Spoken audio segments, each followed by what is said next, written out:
Buenas tardes, bienvenidos a una nueva emisión de Panorama Político Palermo Online. ¿Cómo estás, Pablo Rubín? Muy bien, Alejandro. Buenas tardes a todos. Bueno, muchas gracias al equipo que nos acompaña desde el operativo, a Tomás, a Flor, a Pablo. Gracias a Aldana Molinaro, la operadora técnica del lugar desde donde estamos transmitiendo, .0.me. Y muchas gracias a los invitados de hoy que nos acompañan. Hoy nos están visitando Laura Macazaga, abogada, presidenta de la ONG Educación por la Argentina. Vicepresidenta de Fundación LEA, Lugar por la Educación Argentina. Lugar sí. por la Educación Argentina. Y Gerardo De Santi, sociólogo, él sí, presidente de la Asociación Amigos de la Casa Carriego. ¿Cómo estás, Gerardo? Muy bien, un gusto estar acá. Bueno, maravilloso. Hoy es 14 de enero, el verano llegó a la ciudad de Buenos Aires, finalmente. Hace mucho calor. Con mucho calor, con temperaturas ya pasando los 32 grados, pero son las que corresponden a esta época del año, nada más que no las habíamos sentido todavía. Así que un poco el estudio también está aclimatándose a esos momentos, pero nada que no podamos llevar adelante y comenzar con este programa que siempre decimos Panorama Político, Palermo Online, es un programa que busca reivindicar a la política, entendiéndola como esa herramienta de transformación social, la formal, la de los partidos políticos, la institucional. Más allá de la necesaria autocrítica de la clase política en general, no nos imaginamos otra herramienta, otra manera de cambiar o mejorar las cosas que no sea a través de la política. En todo caso, deberemos mejorar la política, deberán mejorar los políticos y también todos, cada uno desde su lugar. Y en ese sentido, los invitados, nosotros buscamos que quienes nos están mirando y escuchando conozcan más allá del perfil que tiene cada uno de ustedes, la formación y el cargo o lo que hoy estén llevando adelante, las tareas, las funciones que están llevando adelante, también conozcan a la persona. Por eso la primera pregunta tiene que ver un poco con eso. Voy a arrancar por Laura. Contanos, Laura, ¿cuál es tu formación, tus estudios y por qué te decidiste en su momento o a ingresar al mundo de las ONGs o a la función pública? No sé qué fue lo que sucedió primero.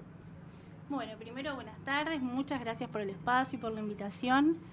En primer lugar, mi formación, soy abogada, soy diplomada en gerontología comunitaria, también tengo una diplomatura en retórica parlamentaria, en donde mis inicios han sido allá por 2007, 2008, sí, en gestión pública, con un compromiso para la sociedad y, ¿por qué no?, para mí misma, ¿no?, porque quería un cambio en mi vida incluso, y la única manera de hacer los cambios es involucrándose. Muchos años en gestión pública, la cual tiene una parte muy grande de mi corazón, más o menos 18 años, por así.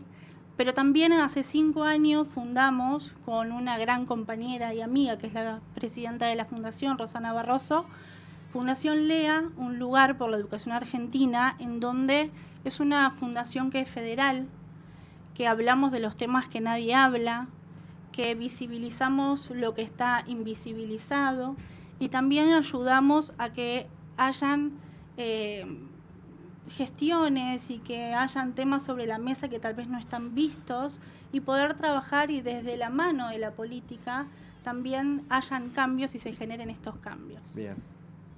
Bueno, muy buena la presentación, la primera aproximación. Pablo. Y bueno, la primera pregunta, es decir, ¿cuáles son esos temas de los que nadie habla, nadie quiere hablar y los que le falta a la gestión?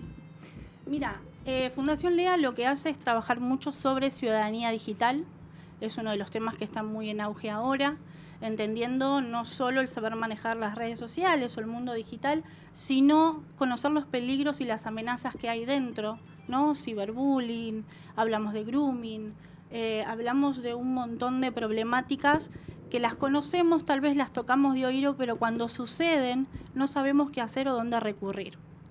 Otro de los temas también que trabajamos es personas mayores, los derechos de las personas mayores, la vulnerabilidad que hay sobre las personas mayores, la falta muchas veces de empatía, ¿no? Decimos todos seremos personas mayores y desde qué lugar nos paramos desde hoy, desde la edad que tengamos y cómo pensamos nuestra vejez. Desde una vejez también activa, saludable, ¿no? También trabajamos sobre géneros, nuevas masculinidades, empleabilidad, empezar a poner en la mesa esos temas que nadie habla, Sí. pero sí hacer trabajos de prevención incluso, para que cuando lleguemos no sea tarde. O a veces las leyes llegan tarde. Como soy abogada también me repela y me apela esto de poder decir qué pasa cuando hay una problemática tan compleja como lo que existe hoy en ciudadanía digital, ¿no? En el mundo digital, pero nos vamos enterando cuando ya hay chicos con situaciones muy graves, cuando hay situaciones en las que no tienen retorno. Entonces también trabajamos muy fuerte sobre la prevención y hablar es la primera herramienta la que consideramos fundamental en la Fundación. Mi segunda pregunta tiene que ver con la parte digital. ¿Cómo podemos elaborar el tema de nuestros viejitos cuando se quieren tomar un taxi y no hay taxis y el tema de las aplicaciones que no pueden manejar, como las marcas Uber, Didi, etcétera? Sí.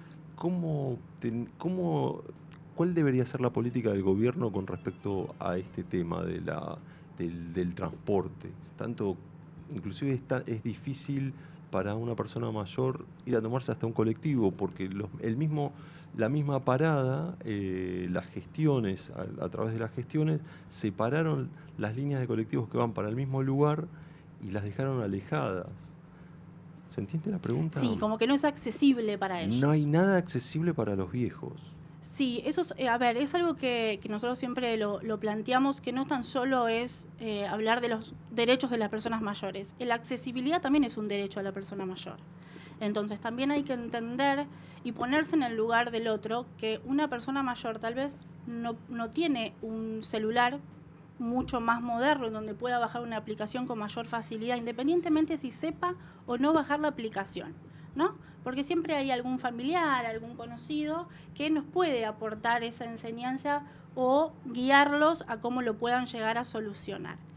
Pero también entender que este tema de la accesibilidad muchas veces cuando se hacen políticas públicas no siempre se piensa en la persona mayor. O tal vez habría que sentarnos a decir, ¿lo piensan el que está creando estas paradas? Digo, ¿alguien se sentó a pensar si esa persona mayor puede llegar a ese lugar o qué formas de accesibilidad diferente pueden llegar a ver?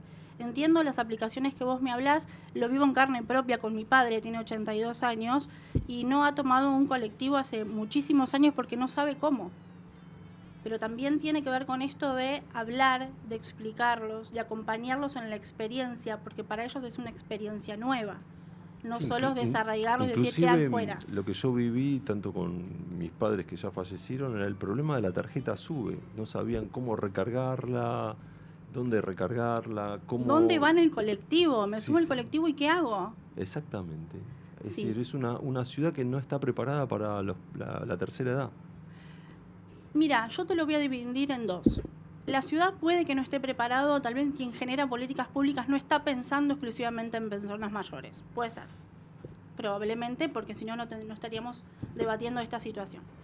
Pero también hay una parte de la sociedad que es ponernos del lado de la persona mayor y empezar a interiorizarnos.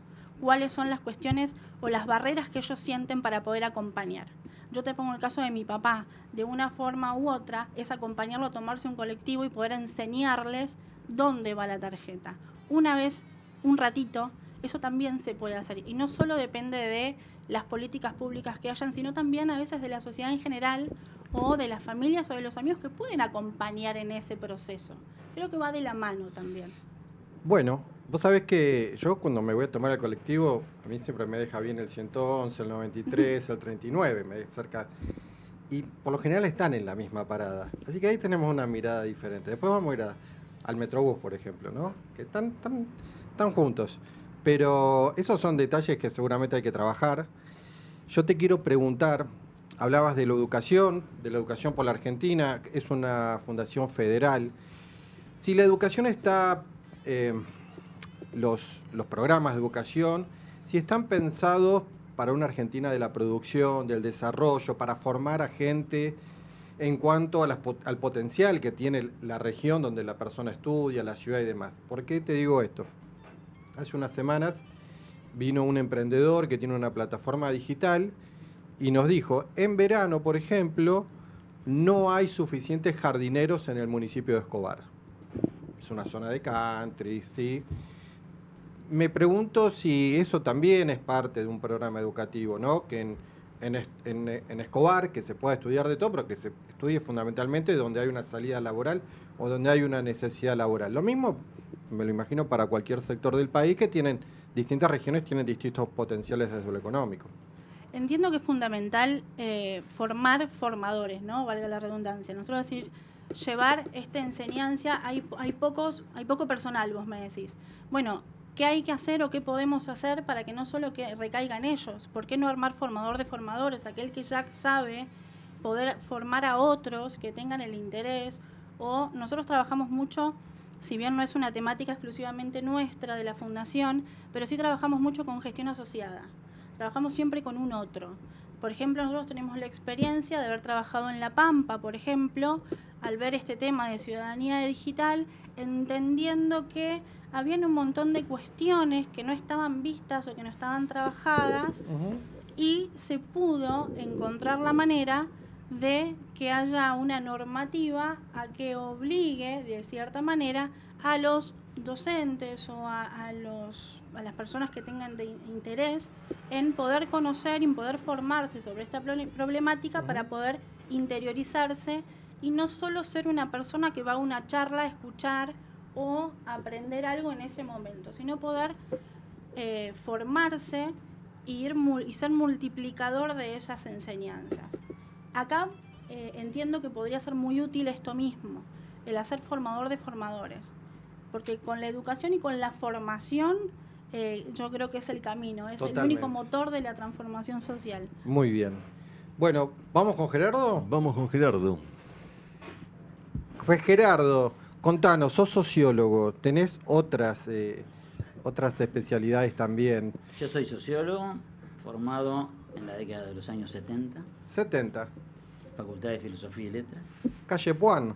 No, Facultad de Filosofía y Letras estaba en ese momento en la calle Independencia y Rioja, Bien, junto con la carrera de Psicología. bien. Soy profesor especial en Sociología, Sí, actualmente docente universitario hace 40 años, profesor titular de cátedra, en universidades, siempre en universidades públicas, y he sido durante 11 años director de desarrollo sociocultural de la Comuna 14. ¿cuántos años? 11 años. Bien. En el año 2000, en el año 97 yo venía de Acción Social, en el año 97 decido, como planteaba Laura, un cambio de vida, digo. A ver, ¿cómo fue ese Necesito momento? expresar todo este potencial que tengo y además todo lo que tengo para retribuirle a la sociedad por mi formación universitaria en universidad pública. Ujú. Entonces, digo, tengo que sumarme a la comuna que recién se inauguraba en el año 97. ¿Quién era el director del CGP? Es Maldonado, Enrique Maldonado. Quique Maldonado, un Quique homenaje para él. Exactamente, porque falleció hace Sí, muy sí, poco. Un gran amigo, Quique. Y creo que en todo lo que voy a decir, gran parte de lo que voy a decir también está vinculado a su personalidad. Decía entonces, en el año 2000 se concursan los cargos. Yo nunca he sido funcionario político. Bien. Mi decisión fue, voy a ocupar un cargo, lo voy a concursar, como personal de carrera, como profesional de carrera. Obtuve, la Universidad de Buenos Aires fue en ese momento quien hacía el proceso de selección, y obtuve el cargo de director. Me informaron en mi domicilio que había obtenido. Tengo ese orgullo. Me informaron en mi domicilio que había obtenido el cargo de director en la Comuna 14, de director de desarrollo sociocultural. Por lo tanto, allí comenzamos, año 2000, 2001, la crisis del 2001. Allí nos conocimos, Alejandro, y vos lo recordarás muy bien, con los talleres que vos desarrollabas, Los 33 talleres que tuve yo funcionando en plena crisis del 2001 en la comuna. ¿Por qué? Porque venían vecinos y me decían, De Santis, yo estoy viviendo paseando perros, pero soy profesor de teatro. Bueno, vamos a armar un taller de teatro. Dinero no había, recursos como siempre no había, pero sí el potencial y la necesidad de conformar pequeñas sociedades entre aquellos que ya no podían concurrir a un taller porque no tenían los recursos económicos, y a su vez un profesor que paseaba perros pero que era profesor de teatro, Sí. y así se conformaban sociedades, maravillosas sociedades. En un momento tuve funcionando 33 talleres comunitarios en esas condiciones, sin presupuesto, sin dinero, sin dinero. Si seguimos avanzando, por supuesto, acá viene a mi memoria, ¿quién? Pablo Rubín, a través de su padre, Mario Rubín. Un gran amigo a quien conocí, que teníamos un afecto mutuo, porque Mario me vino a ver cuando fue el tema de... Se le ocurrió a él el tema de premios barriales, y me dice, Gerardo, ¿cómo lo podemos organizar esto? Y yo creo, le digo, lo mejor que podemos hacer es darle un sentido y un contenido desde una frase. Esa frase que diga, los vecinos premian a los vecinos. Y esto lo repetía Mario en todas las entregas de los premios barriales. Me mencionaba, por supuesto, y mencionaba esta frase. Un verdadero orgullo, un verdadero recuerdo, con todo mi afecto para esta memoria de Mario Rubín. Y en la memoria de Mario Rubín, la memoria de vecinas y vecinos que durante años, durante esos 11 años y los 10 años siguientes que estuve en el área de bibliotecas, por eso me vinculo directamente como director sociocultural. Conocí la Casa Carriego, la conocí mucho antes, yo me instalé en Palermo en el año 72, a 20 metros de la Casa Carriego, cuando nadie sabía que era la casa de un poeta y de un poeta del barrio. Por lo tanto, me vinculé con todo el sector de bibliotecas, pero el fundamento de todo esto fue el gran apoyo vecinal que fuimos generando. Yo lo digo con orgullo, he tenido cargos por concurso, actualmente como docente universitario, pero si tengo el orgullo es que soy presidente de la Asociación Vecinal Casa de Evaristo Carriego, elegido por los propios vecinos, no por ninguna institución ni por ningún funcionario en especial. Mi orgullo es representar a los vecinos, y por eso simplemente quería terminar esta primera parte de reconocimiento, que expreso mi afecto y mi emoción, como decía Cortázar, esta profundidad de sentimientos, sensaciones y emociones que necesitamos que emerjan, fundamentalmente, que salgan a flote. El Boulevard Charcas de Palermo, desde Guise hasta Avenida Coronel Díaz, esa calle se llama República Dominicana, lleva hay un cartel que dice Plaza Evaristo Carriego. En el año 2012, a 100 años de la muerte de Evaristo Carriego, la legislatura de la Ciudad de Buenos Aires coloca una placa porque la casa estaba tapiada, estaba cerrada, era parte de un conflicto. Y coloca una placa. Esa placa es un fragmento, tiene un fragmento de camino a nuestra casa. Y si me permiten, es un minuto nada más. No? Para que los vecinos, las vecinas lo conozcan y que se detengan frente a esa placa. Porque esa placa habla de los vecinos que ya no están presentes. Pero también habla de los vecinos que estamos y hablan de los vecinos que están por venir. Y dice, los vecinos que ya no nos darán más los buenos días. Pensar que nosotros también algún día por nuestro lado iremos quién sabe dónde, silenciosamente, por el mismo camino como se fueron ellos. Excelente. Excelente, muy bueno. ¿Pablo? Bueno, acá vienen algunas preguntas. A ver. Bueno, empezaste tu carrera de sociólogo en el 70. ¿Cómo 72. ¿Cómo eran esos tiempos? Difíciles, muy difíciles. Yo sabía que si cursaba una materia nocturna tenía que ir en zapatilla, porque terminaba saliendo por los techos de las confiterías aledañas. Fue muy difícil, fueron años muy complejos. De hecho, a la carrera la cerraron. Y esto, por favor, yo ya tengo mis años, pero para los más jóvenes, que destruyendo no se logra absolutamente nada. La tarea política es construir. A mí me tocó haber dedicado gran parte de mi juventud. Había comenzado con todo ímpetu la carrera de sociología, año 74, la AAA, y se cierra la carrera, directamente la cierran. Una carrera de la Universidad de Buenos Aires se cerró. Entonces, esto tal vez para los más jóvenes que no lo vivieron y que parece natural que existan universidades, que existan facultades, para nosotros no era tan natural. Era un logro, era una conquista, y que nos da mucha pena fundamentalmente cuando retrocedemos y no valoramos esos logros que se obtienen fundamentalmente en esa década. ¿Cómo hay que tener la resiliencia cuando vienen los discursos desde lo más alto del poder para bombardear a la universidad pública? ¿Qué es lo que tiene que hacer la juventud o los estudiantes? Primero, Pablo, la universidad pública es la única garantía de ascenso social. Fundamentalmente, yo soy hijo de obreros, de trabajadores, tal vez de los primeros en mi familia, o el primero que llegó a la universidad. Y esto para mí es esencialmente un reconocimiento fundamentalmente por el significado de la universidad pública. Pero te voy a responder, si me permiten 2 minutos. Hay un texto de Jorge Luis Borges, que lo publica en el año 1952 y que lleva por título Otras Inquisiciones.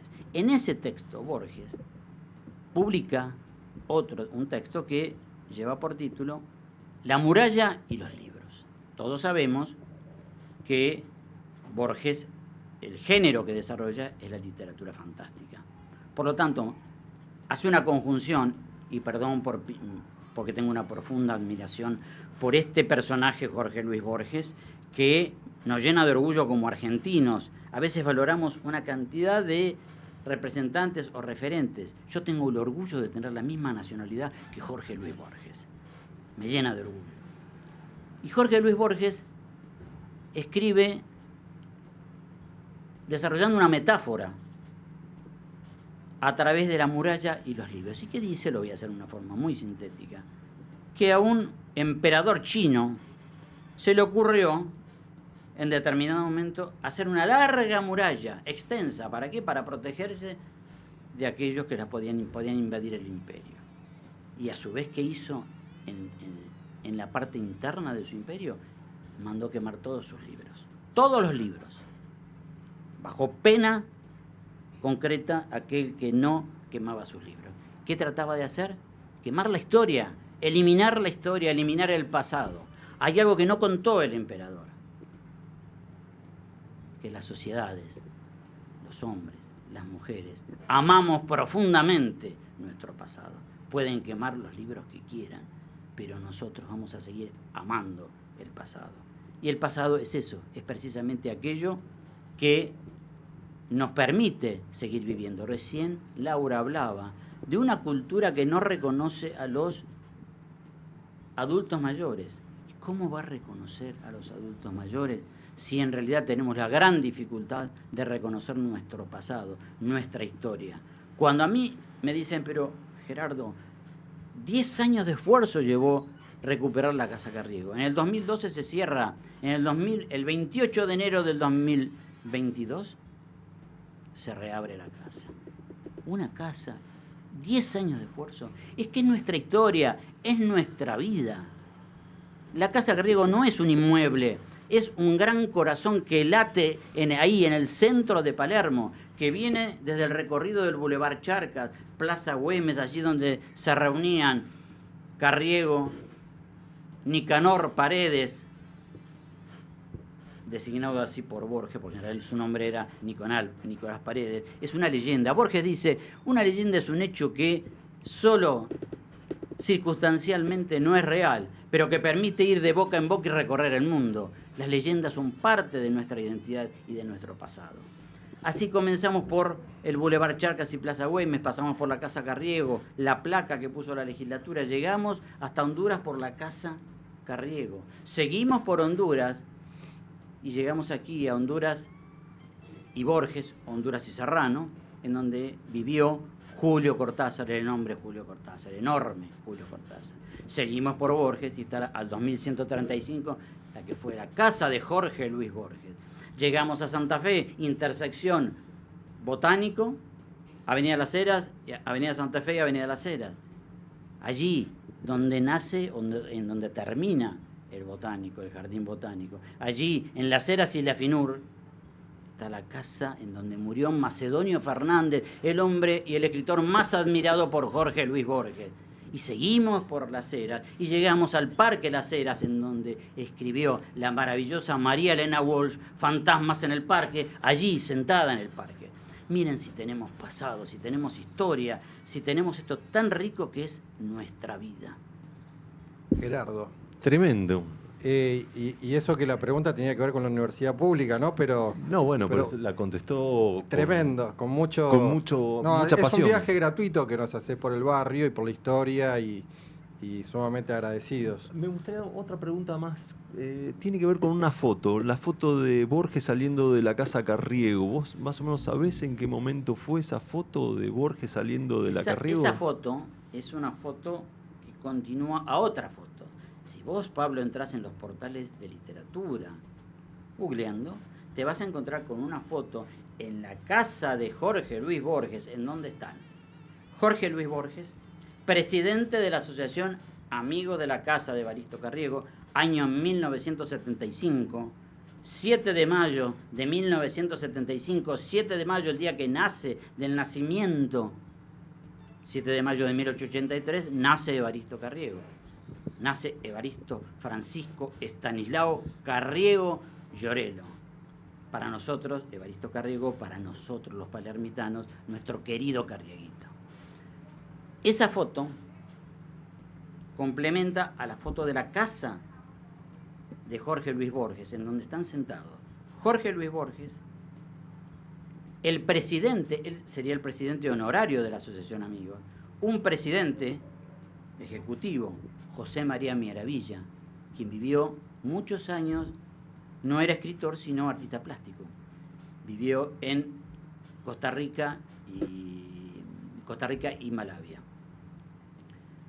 Y otro integrante, secretario de la Asociación Amigos, Francisco Gil, un gallego, nacido en Galicia, que a los 15 años llega aquí como aprendiz, va a trabajar a la librería, a la emblemática librería del Ateneo, la de Florida, y él levanta ese gran monumento de librería que es la librería del Ateneo de la calle Florida.